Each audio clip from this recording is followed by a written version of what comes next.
Welcome to Prema's vlog. இன்றைக்கி என்ன செய்ய போகிறோன்னா உருளைக்கிழங்கு ஈஸியாக உருளைக்கிழங்கு மசாலா ஃப்ரை எப்படி பண்ணுறதுன்னு பார்க்கலாம். ஈஸியானது 10 நிமிஷத்தில் செஞ்சிடலாம். வாங்க பார்க்கலாம். இப்போ வேக வச்சு தோல் உரித்து வச்சுருக்கிற பொட்டேட்டோவை அந்த எண்ணெயை காய வச்சு அதில் இப்போ சட்டியில் போட போகிறோம். அடுப்பில் சட்டி வச்சுட்டேன். இப்போ எண்ணெய் ஊற்றிக்கிடலாம்.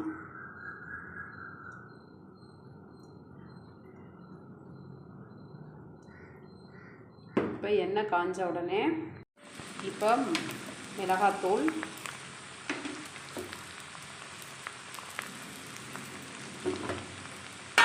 மஞ்சத்தூள், அப்புறம் மசாலாத்தூள்,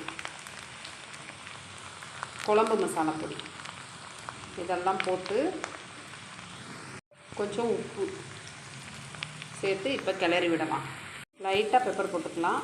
பிடிக்காதவங்க, வாடை பிடிக்காதவங்க போட வேண்டாம். மசாலா உருளைக்கிழங்கு ரெடி.